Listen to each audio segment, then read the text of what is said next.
Halo pemirsa, kembali lagi di Solusivitas, obrolan santai namun tetap solutif. Nah mungkin kita lanjutkan lagi obrolan kita yang terpotong tadi ya Bu, mengenai kearsipan nih, biasanya kegiatan apa aja sih Bu yang, ada di kearsipan? Sangat banyak deh ya kegiatan kearsipan Mmm, itu.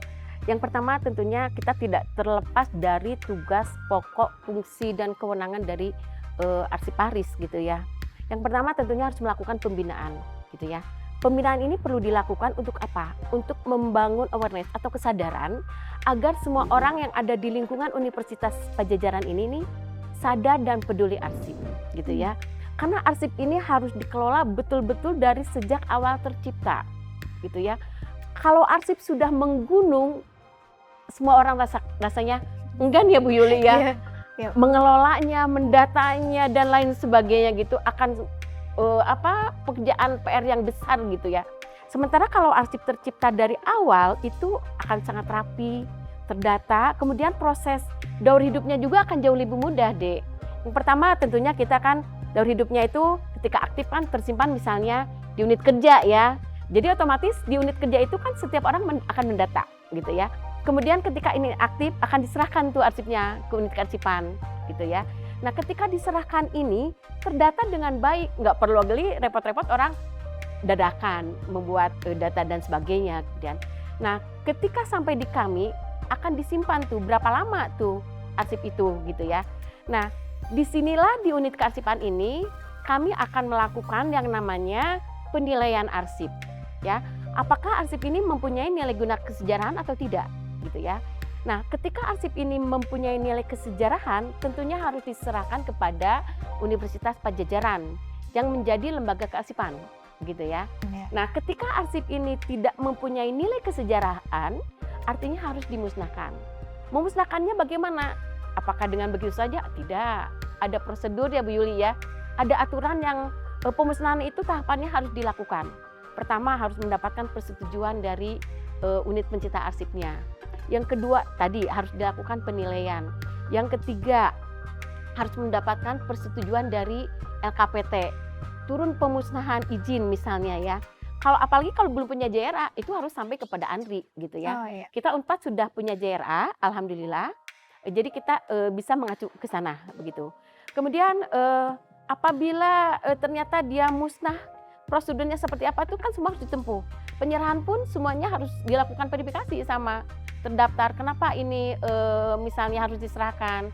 Kenapa ini harus dimusnahkan? Semua ada analisisnya. Kayak berita acara gitu ya? Berita acaranya harus dibuat. Ketika pemusnahan pun harus disaksikan oleh satu dari lembaga hukum, ya kan? Kemudian ada saksi dari Satuan Pengawas Internal di lingkungan Unpad ya. Kemudian ada saksi dari pimpinan pencipta arsip. Itu prosesnya seperti itu. Jadi banyak sebetulnya iya, kalau cukup panjang juga ya Bu kegiatannya ya? itu secara garis besar ya yang saya sampaikan. Kemudian untuk kaitannya dengan pengelolaan arsip tadi ya. Pengelolaan dilaksanakan di unit kerja, kemudian dilaksanakan juga di unit kearsipan, kemudian dilaksanakan juga di lembaga kearsipan. Tadi tahapannya sudah saya jelaskan di awal ya, bagaimana kami menilai, memeriksa, memverifikasi, kemudian membuat analisis gitu ya. Karena kami harus membuat yang namanya laporan proseding gitu. Kenapa ini diserahkan? Apa nilai manfaatnya seperti itu ya. Arsip-arsip yang bersifat permanen itu semuanya harus diserahkan kepada lembaga kearsipan. Meskipun arsip yang bernilai permanen ini tidak semuanya menjadi arsip statis ya, yang sifatnya terbuka untuk umum gitu ya. Selain tadi pembinaan, pengolahan, menganalisis, yang terakhir adalah melakukan pengolahan arsip menjadi sebuah informasi. Jadi arsip kalau hanya disimpan di dalam dus, kalau disimpan di record center atau di unit kearsipan di dus ya, Ya. karena harus terlindungi dari debu gitu ya, harus terlindungi dari rayap dan lain sebagainya. Nah itu adalah bagian kecil ya Bu Yuli ya. Iya. Itu adalah tahapan proses saja sebetulnya. Yang intinya adalah justru bagaimana arsip ini berbunyi gitu, menjadi sebuah informasi. Contohnya, Pikom udah mendapat penghargaan apa saja.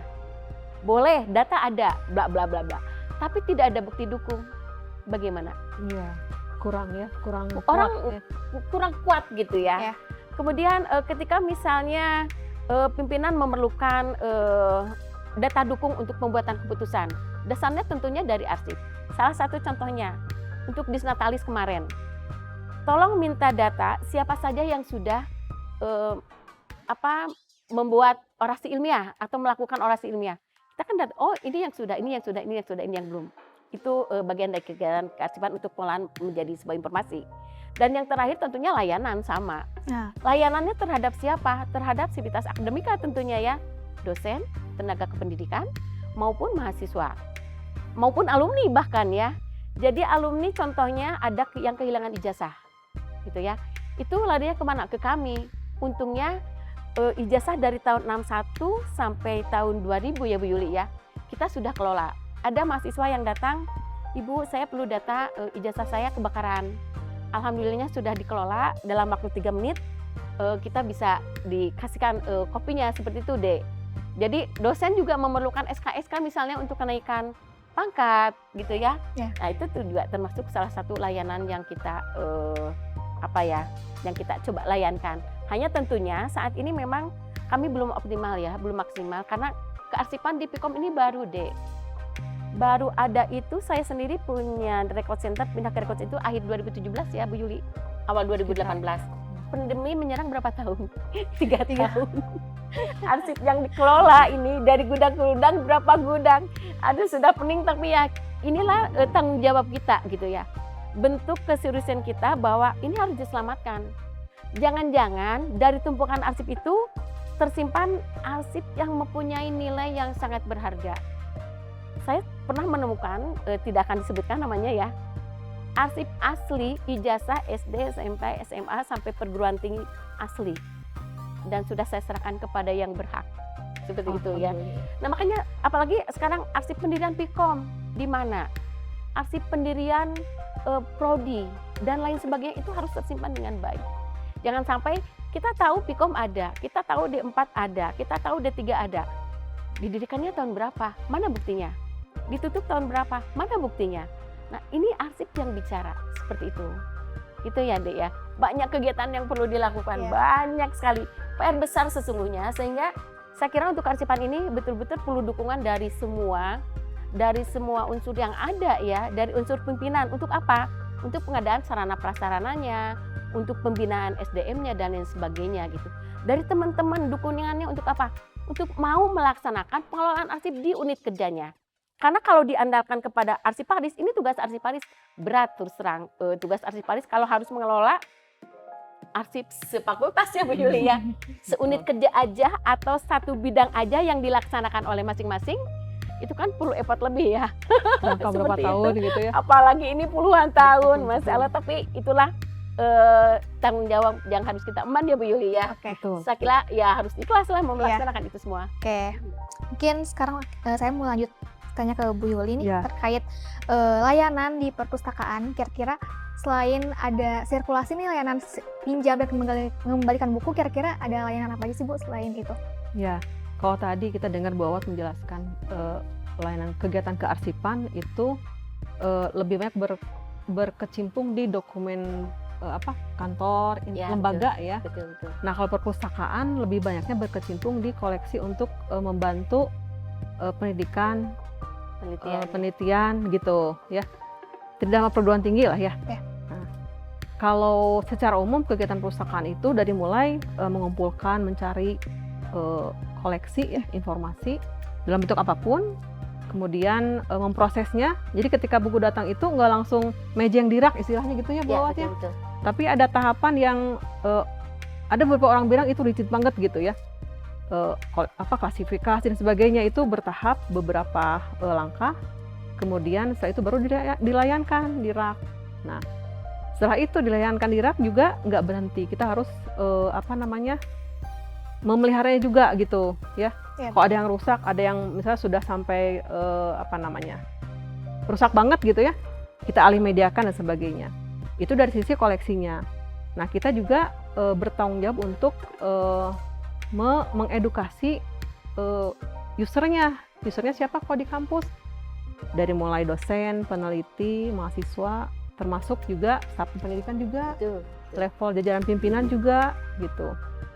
Jadi ketika kita perpustakaan menentukan kebutuhan koleksi, maka dia harus menentukan kebutuhan koleksi untuk per kategori user tadi itu. mahasiswa kebutuhannya apa, disurvei dulu gitu ya, dosen kebutuhannya apa dan sebagainya. Nah untuk konteks mengedukasi user ini juga hal yang penting dan terus-menerus on progress gitu ya Dek ya. Jadi misalnya kita tidak hanya mengumumkan misalnya lewat medsos dan sebagainya, tapi juga dengan beberapa program atau kegiatan. Tuh. Misalnya user untuk level kategori mahasiswa nih misalnya. Mahasiswa baru, literasi informasi misalnya gitu ya. Iya. Nah dari mulai satu kegiatan literasi informasi juga udah agak kompleks juga gitu ya. Dari mulai bagaimana caranya biar mahasiswa baru itu ketika mulai kuliah itu sadar informasi yang nanti akan membantu dia ketika perkuliahan ya, menyelesaikan tugas itu ada di mana gitu. Kemudian tahu dia cara mencarinya seperti apa, terus kemudian bagaimana biar mengorganisasikannya biar tidak terjebak ke plagiat seperti apa gitu ya. Jadi kompleks juga. Nah kemudian tadi terkait Boat mengatakan pengembangan dan kerjasama juga sama pada dasarnya. Arsip maupun perpustakaan dan beberapa lembaga informasi di kita itu, galeri, museum itu ya, masih membutuhkan dukungan dari banyak pihak gitu. Kalau saya sih pribadi melihat arsip itu nanti akan berguna untuk pengembangan dan sustainability dari lembaga ya. Betul. Jadi Unpad nanti ke depannya mau apa, mau gimana bentuknya, dia harus belajar dari rekod arsip-arsip terdahulu gitu. Iya. Nah kalau perpustakaan gimana? Sama juga gitu. Perpustakaan mungkin orang melihat perpustakaan. Jadi pernah ada cerita nih Buat ya. Ada yang mau magang di perpustakaan gitu ya. Dikiranya perpustakaan cuman gitu doang gitu. Koleksi itu di mana? Di situ udah gitu. Pas beliau itu nyemplung di perpustakaan, langsung bendera putih dong gitu. Wah ternyata kompleks banget gitu perpustakaan. Dia pikir perpustakaan itu koleksi datang, di list di Excel gitu, lalu simpan di rak gitu. Tapi ternyata kan tidak. Itu mungkin beberapa hal yang banyak orang tidak tahu gitu, sehingga menganggap perpustakaan itu perpustakaan. Jadi Bu Yuli sebetulnya hal yang sama ya di arsip juga. Oke. Tapi Ibu sebentar mungkin nanti kita break dulu sebentar ya. Setelah itu kita lanjutkan kembali. Jadi jangan kemana-mana pemirsa, tetap di Solusivitas, obrolan santai namun tetap solutif.